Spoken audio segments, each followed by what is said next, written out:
जो है वो फॉर्मूला बेस्ड है, इतना आपको ध्यान रखना है। बाकी मेरे प्यारे दोस्तों मेहनत लगातार करते रहिए। देखो एक चीज मैं आपको बता देता हूँ, जैसे जब मैं क्लास ले रहा होता हूँ तो कुछ बच्चे कमेंट करते हैं हे भगवान यहाँ से क्वेश्चन ना आए, कुछ बच्चे कमेंट करते हैं भगवान यहाँ से क्वेश्चन आ जाए, कुछ बच्चे कहते हैं मेरी रीजनिंग कमजोर है, कुछ बच्चे कहते हैं मेरा मैथ कमजोर है, कुछ बच्चे कहते हैं मुझे हिंदी नहीं आती। भाई देखो मेरी बात सुनो, किसी को रीजनिंग नहीं आती, देखो समस्या सबकी अलग अलग है, किसी को कुछ नहीं आता, किसी को कुछ नहीं आता। लेकिन मैं तुमसे एक चीज बता देता हूँ, सफलता उन कामों को करने से नहीं मिलती जिसमें हमें मजा आता है, सफलता उन कामों को करने से ही मिलती है जिसमें हमारा मन नहीं लगता। मेरे प्यारे दोस्तों अब कोई ये कहे कि मुझे एक सब्जेक्ट अच्छी तरह से आता है और मेरा सिलेक्शन हो जाए, वो पॉसिबल नहीं है। एक सब्जेक्ट पढ़कर सिलेक्शन नहीं होता। मेरे प्यारे दोस्तों आपको हर एक सब्जेक्ट मजबूत होना चाहिए।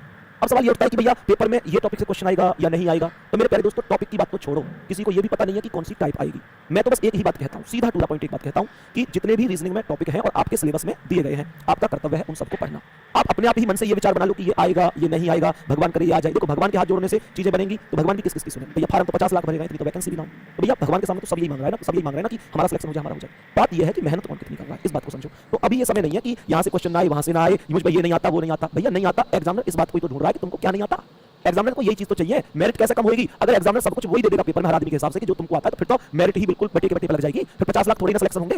सबसे मेन चीज ये तो मेहनत कितनी कर सकते हो। इन लोगों को मत रहो कि मुझे ये नहीं आता मुझे वो नहीं आता। किताब उठाओ, पेन उठाओ। मेरे प्यारे दोस्तों यूट्यूब पर भी बहुत सारी चीजें पढ़ाई हुई है, बहुत सारे बच्चों के पास खाकी बैच तो बिल्कुल फ्री है, वहां पर सब कुछ पढ़ाया हुआ है। भैया जहां से भी मतलब यूट्यूब से लगता है वहां से समझ में आता है तो वहां से पढ़ो, एप्लीकेशन से समझ में आता है तो बैच से पढ़ो, खुद प्रैक्टिस से आता है तो वहां से पढ़ो। मैं यही कहूंगा जितना समय बचा है उसमें उन चीजों को पढ़ लो जो तुमको नहीं आती है, क्योंकि मेरे प्यारे दोस्तों समय कम है। अब एक ही टारगेट है कि जो नहीं आती है उनको पढ़ लो, रोना छोड़ो कि मुझे ये नहीं आता वो नहीं आता, क्योंकि एग्जाम में यही देखा जाएगा कि मतलब मेरिट में जो अगर इतने पर मेरिट लगे तो उसे क्वालीफाई कौन कौन कर रहा है। एग्जाम में यही देखा जाएगा कि तुम्हारे नंबर ज्यादा है कि पड़ोसी के ज्यादा है। पड़ोसी के ज्यादा होंगे तो सिलेक्शन भी पड़ोसी का होगा, तो भैया मिठाई भी पड़ोसी के घर बटेगी। इसलिए मेहनत करो, रोना पीटना छोड़ो कि ये नहीं आता वो नहीं आता। मेहनत करो, सब कुछ आएगा। ठीक है, अगली क्लास में मिलेंगे और बाकी अगर मैं सागर आपकी है ही वो मैंने आपको टाइम टेबल बताई दिया।